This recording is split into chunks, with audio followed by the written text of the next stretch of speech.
are listening to Pop Culture Addict. Hello, guys, and welcome back to Pop Culture Addicts. I am Tim. I am your host, and this is the show that is made by a nerd for all you nerds. So I'm glad you guys could stop by today. Now, our guest today is an actress that I knew about well before her time on Big Bang Theory as Emily Sweeney. You see, she played the role of Jane Bennet in the Lizzie Bennet Diaries, which is something that was beloved by my wife and my daughter. It was like our version of virtual crack cocaine in the house. My wife, my daughter watched it nonstop. And then she went and became Jessica Warren on Bones, another show that my wife was addicted to. So I got to know the body of her work pretty quickly. And then when she came on Big Bang Theory, I was like, hey, I know her. I've seen her before. So in our chat tonight, we're going to discuss her origin story. Some of the fun things I found out on the internet while doing research about our guest. Some may call it a light virtual stalking. I like to call it research, but you can call it what you like. And we're also going to talk about some of the challenge that acting has brought to her doorstep and the lessons that she's learned from it. Now, if you're new here, I want you to go ahead and click that like and follow button. I'd hate for you to miss out on future guests that we've got coming up. And there's some doozies besides the one we've got today. It's really cool stuff. You're not going to want to miss it. Anyway, at this time, it's only right that I bring on our guest, right? That's right. I'm going to. So I am going to take this opportunity to welcome Laura Spencer to Pop Culture Addicts. Welcome to the show, Laura. Yeah, that was awesome.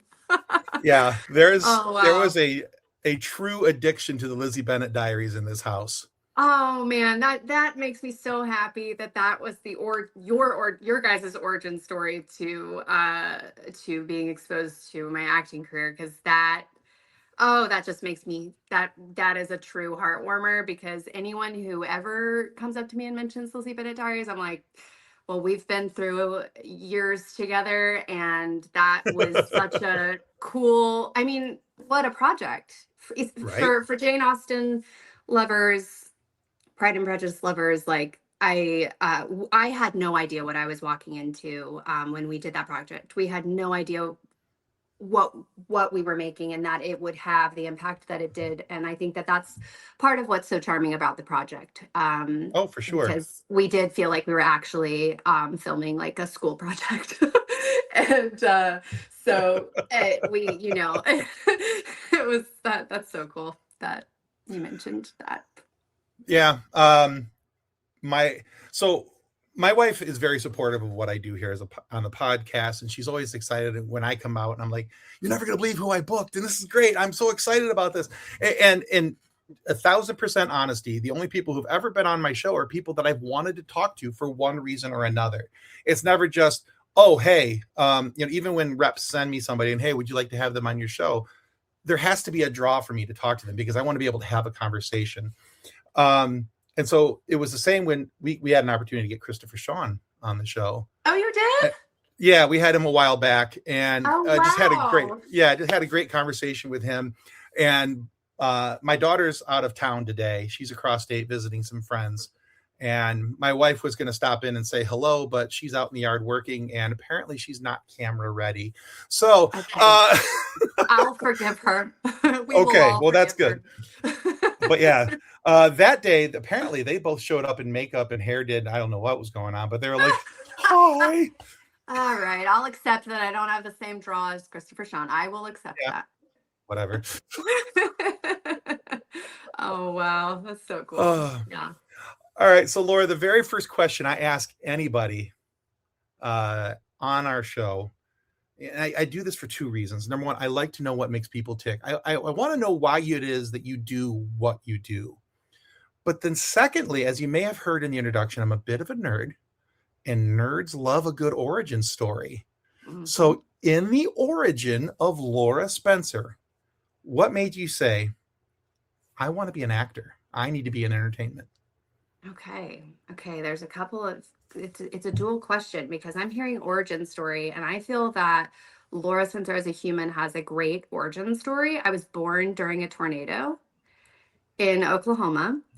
And that's cool. I know. And I, you could say that my parents have always brought this up, that it very much matches my personality of being a very strong-willed child, very determined, like ceaseless, Okay. you know, like the storm of a cyclone. I don't know. But so that's like my actual origin story. And then acting, what has brought me to acting, I feel like many things. I feel like the groundwork of it was from my parents. I do not come from a family of professional entertainers, but my dad would read me the funnies every weekend and would Love do it. the voices of all the comics. And so to this day, I can hear him doing the Dick Tracy comic doing Snake Eyes. And Oh, I was that's just awesome. making, yeah. And so I just naturally got to goof off a lot in my home growing up. Like, I wasn't really the sole performer because it was just a constant, um, like lots of storytelling in our gatherings. It's just sitting around telling stories all the time among all family members. So, um, definitely influenced by that. And my mom is a retired school teacher and had me reading at such an early age. And they were reading aloud to us at an early age. So again, I think that just really imprinted on storytelling being a really important thing to do with this life. And then I think specific to acting, because I grew up, I was in band, I did dance, I did visual arts. I've done like every possible creative sector, you know. But acting, it's like I can't seem to not do it. Even if I've tried to pivot to other things in life, which I have, at times tried to, and I just can't. It just keeps pulling me back because it's like the only way I can really process life and the world and people and understanding how we all operate. And it just, as I'm moving my arms all around, I mean, it really is just how I have to operate. So I'm kind of stuck with it, you know? I appreciate that. I think that once something kind of gets into your soul, Yeah, and that's the most natural expression of who you are, totally. you know. Um, it's kind of interesting for me because the closest I can come to any type of appreciation for that is what I'm doing right now. I do this because I absolutely love this. This is very peaceful for me to be able to sit down and talk about pop culture things, and but also at the same time talking to people to find out their whys and their whats and things like that. Yeah, I've left podcasting a couple times, but I've come right back to it because I enjoy very much the give and take, the conversation, and things like that. So that's as close as I can get to understanding that. One day I'll get paid for it. We'll see what happens, but one day, one day. All right. I think the most. I have to say that your origin story is the first one out of 270 posted interviews that has said they were born during a tornado. That is the first I've ever. You are one in a billion, or at least Wow. one in 270. So, Wow. I'll take it.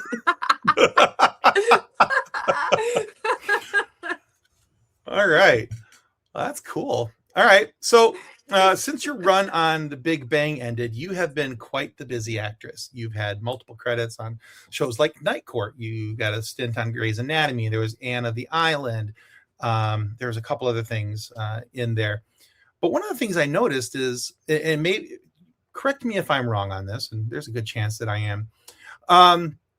It looks like you get cast as a doctor or something science-y quite often.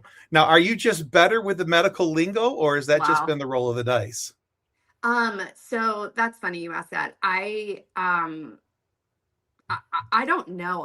So much of acting, it's like you can think that you are presenting one way, but like an audience will consume you in an entirely other format. And so for some reason, I present as a very like highly intelligent, overconfident, flirtatious, um, yeah, just that doctor, I think that this is just a through line.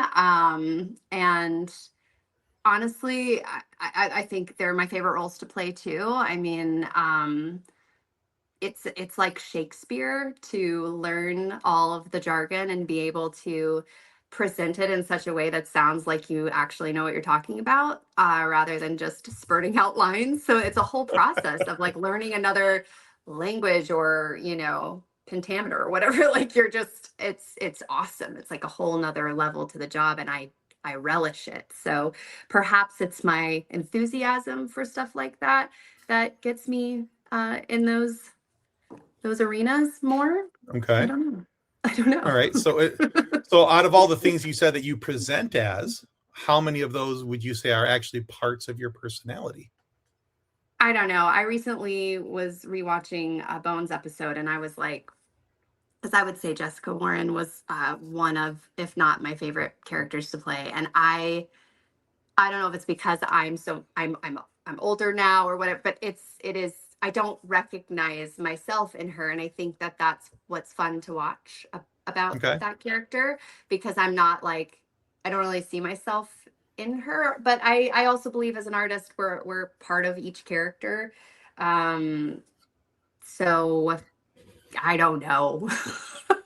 I think there's aspects of my personality in all the characters. But to take it back to Jane Bennet, I mean, I remember because I feel like Jane Bennet I had a lot of pressure on myself to present as like practically perfect in every way, and being this like particular type of person in the world. And though that was that, like, her kindness and sweetness is something that I could access. Like I had a lot, I would say I presented differently in my just day-to-day personality. And so I was always really, really terrified that when fans were going to meet me, that I was going to disappoint them in some way, Mhm. because Jane Bennet is just kind of that character that resonates in a certain way. And I just never wanted to like, I had a lot of pressure on myself back then about it. And yeah, that's the honest truth That about makes that. sense. I mean, Yeah.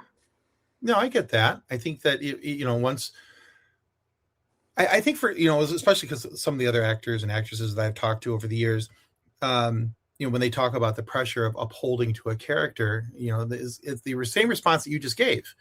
I don't want to let the fans down because of the expectation that the fans have based on that. So yeah, I think that's a completely common response, and I think that's to be expected, especially if you're putting your heart into something, which clearly you're doing. You're giving your all to that. So yeah, I can see why you would feel that way and why you would have that level of uh, um, expectation. We'll say that makes sense. Yeah. Yeah. I was also young. I was new to it. Again, we didn't know what that show was going to turn into. And so I think it Sure. was also just the nervousness of suddenly someone knowing our work, and a collective, oh my gosh. And yeah, but I don't mean to skew it as a negative experience. With that, I just remember that was a really distinct moment in my career where I thought, oh my gosh, I am a bit different from this character. I wonder if that's gonna freak people out and take them out of it. Okay. All right. So one of the interesting things that I found on the internet, I said I was going to talk about things I found on the internet. I've got one now. Sure. We'll hit another Okay. one later. So curious.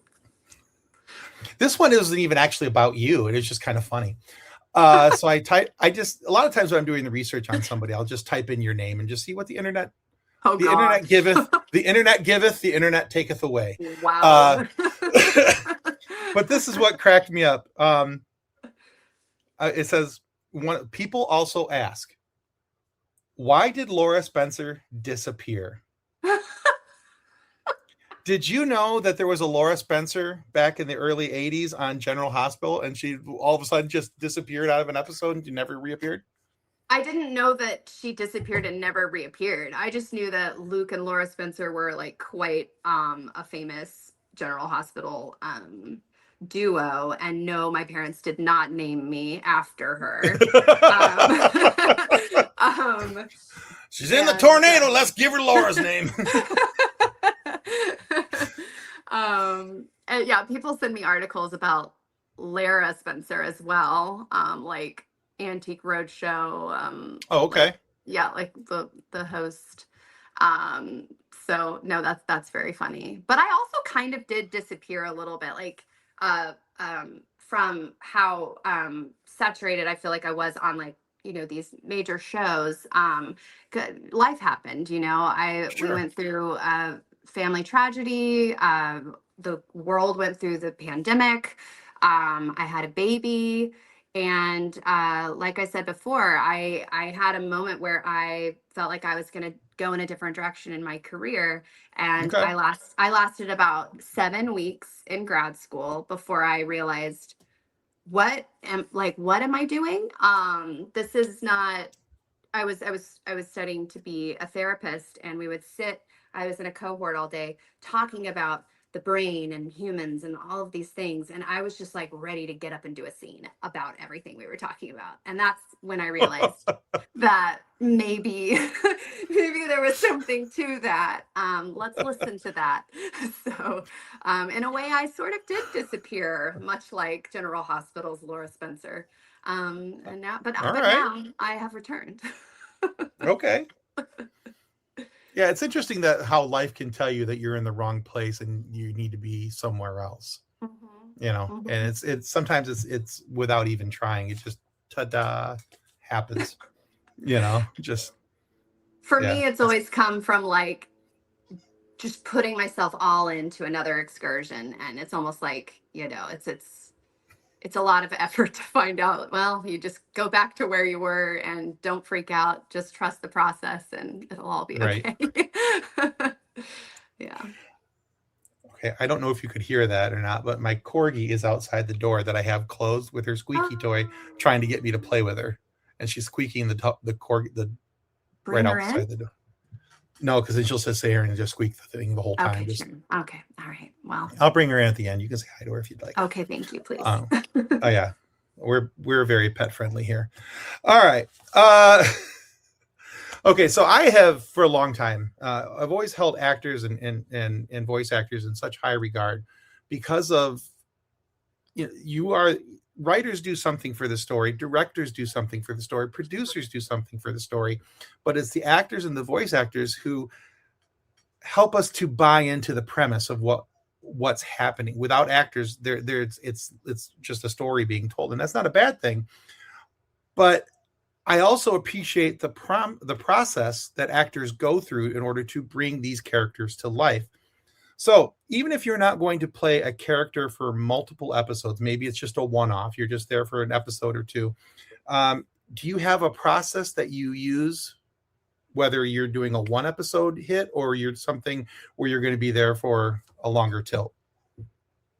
Um, I think I use the same process for every acting opportunity that comes up. I mean, nothing is even guaranteed. Nothing was guaranteed with Bones or Big Bang Theory. I mean, Sure. I was only supposed to be on one episode of Big Bang Theory and say two lines.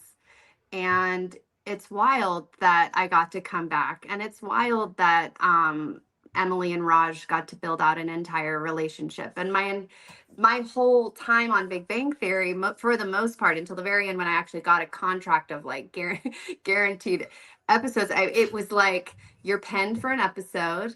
Then they send the script, and I would go through it and make sure that we hadn't broken up yet, and then be like, Yeah. okay, I at least I've got to think at least I've got one more after this, and then Oh, that one gotcha. more kept going, and so yeah, I mean it's a lot of the times it's not really, for me at least, it hasn't been guaranteed when it's been this like lovely arc and lovely run on the show. It's just been a pleasant surprise, and that's fun too, because you're kind of kept on your toes, and you're Hmm. not overthinking anything, and you're just along for the ride, really, of what you're being sent. And that was somewhat true on Bones. I knew to a certain degree that I was recurring, and I was an intern in the lab, and so I knew that, you know, but I wouldn't necessarily know what was going to happen with my character, which was also Sure. very fun to see. Okay. So, what is your process then? Do you like to like deep dive the character if you have that information, or do you like to just like kind of do you like to create a bio in your head of this is who this person is, and move forward with that? I mean, I think it's just probably altered throughout the years. A lot of it too is no matter how much you prepare, you still might get on set and somebody has a completely different idea of how they're seeing it, or your chemistry is a lot different in a good way with an actor, and it can. I don't like to determine too much so that I can leave room to play and be surprised by what somebody else. Because a lot of, I mean, it's less so about my whole thing and more about experiencing somebody in the scene, and taking them in and reacting to them. I think the closest I can talk about process with is really Jessica Warren on Bones, because I mean that was again so cool. I mean, I'd get the script and I'd get all of these terms that of course I didn't know, just Laura Spencer. I'm not gonna pretend I have the medical knowledge that she had. But I would like they'd give me a packet of information of what that was talking about, and then I would do my further research on it if I didn't quite get it. They also had an on-set expert to walk me through the forensics of everything, and the body and all of these things. I mean, all the props were exactly fractured in the way they actually would be. I mean, this show, the detail that went into it, made my job easier in that regard, but the prep for that really was like learning an entirely new language and running it over and over to be not worried about that language on the day, so that I could believably be that confident and that overconfident as that character to just rattle that off. I needed that as an actor to propel me into that level of confidence, to be that prepared for Okay. that role. Yeah, I'm always prepared for every role, but that one had this whole other layer to it that was frankly the best challenge ever, and I would just welcome another character like that. I would Okay. love to play. Yeah. Excellent. All Yeah. right, real quick for our listeners, if you're enjoying our conversation, don't forget to click that like and follow button. It helps us out a ton and keeps you on track. All right, so Laura, I always told my kids when they were growing up that it's not how you fall down that matters, it's how you get up that matters. And the premise is to that statement is that life isn't always easy, and sometimes you're going to learn more from the things that challenge you than the things that come easy to you. So, what's a challenge that acting presented to you over the course of your career, and what lessons have you learned from that challenge? I love this question. I think what I'm realizing is that acting and creativity are not presenting the challenge. It's your own brain, yourself can get in your own way when you're in a creative field. My own thoughts are the challenge. And so you know when I was younger, it was just and now there's versions of it. It's just every type of self-doubt that can creep in when you're being bold enough to and vulnerable enough to present yourself and your work to the world. It's a lot of thoughts can tell you to not do that, and it's a lot of various methods over the years. I mean, therapy being the most relevant in my life now, meditation, things like that, that can just help your own brain not limit yourself, because Hmm. the creative lifestyle needs to be limitless and demands that. But I think that's wonderful. I think that's a wonderful challenge, and a goal, really. But yeah, I don't feel like art has ever actually been a challenge, even if I've blamed it. Like, even if I've blamed anything within the industry or anything like that internally, it's not. It's yourself always, and getting out of your own way. And what can you do to make sure that you don't, so that you can keep the cyclone, the determined cyclone going into the Okay. world. Love it. We have a cyclone theme. All right. Actually, I really like that answer.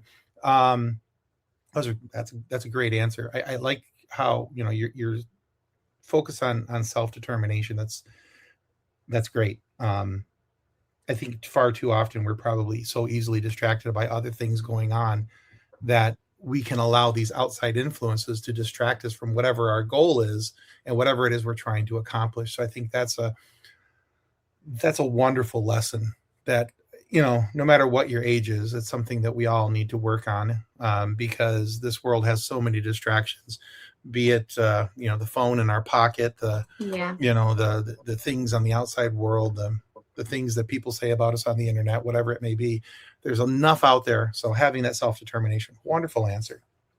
Okay. Here, I wasn't going to ask you this question, but you the way you answered that question makes me want to ask you this one. Okay. Now, I've asked this of different actors before, because this has come up in previous conversations. But with that level of self-determination, how has that helped you process the no? Just not looking at it as a no. It's like, okay, if that door's shut, there's another door somewhere I'm gonna open. It's not just seeing it as one path, or it's where I learned this the most, was when I was in college. I transferred into the theater program. Again, I thought I wanted to be a therapist. I was going to school to first be a teacher, then a therapist, and then I made my way to the theater program. And when I got there, I was so determined to do this and knew why I wanted to do this, that no was never gonna phase me. But I got met with a lot of no. I got met with so much no. I didn't. I was. I wasn't even. I was sad. I wanted to be on the stage. I wanted to be in the main stage productions. Like, all my friends were getting cast in all these things. But what I did instead was, well, I'm in various scene study classes. I'm going to make my time on stage in my class be my time to do this, and relish in that. At least I'm performing. So it's not for the main stage for these big audiences. That's fine. That's not why I'm doing this. I'm going to look for ways that I can still be doing this. And then through that, I met like-minded other students who weren't getting the opportunities that they wanted, or they wanted to direct. And so I worked with student directors, and we would put on our own shows, and we would do our own thing, and make and from that, then the faculty started to see my work in another way. And then I finally got on the main stage by the end of my run at school. But by then, everything else was just as amazing. It's not like that was the pinnacle when you think it is. I think just not looking at it as a no at all, and looking at it as an opportunity to just do something different, or make you better, is like the philosophy that I try to live by. Perfect. That's a great answer. Love it. Okay. All right. So I asked you one question earlier about something I found out on the internet. That wasn't really about you, but it just made me laugh. But I made it about me. You did, and I appreciate that. You took my half-assed question, made it whole, so I appreciate that. Okay. But this one is actually about you. All right. So I was perusing your Instagram page, as one does when they do a light digital, as one does when they do a light digital stalking. And I came across the post, and I feel obligated to ask you this question. When life presented you a lemon that was as big as your head, what did you do with it? Wasn't that insane? That was a massive lemon. I was like, That oh my wasn't God. even like perspective trick. That was as big as my head. I think it was, I'm going to be honest. I wish that I had made lemonade, but I think I opened it and it wasn't like a good lemon. It wasn't even a Uh, good lemon. Life gave me an enormous lemon and it was a further awful lemon. You couldn't even make lemonade out of that. But it was a I made lemon a lemon. great post on Instagram about it that you're talking to me about on a podcast. So that's what I did.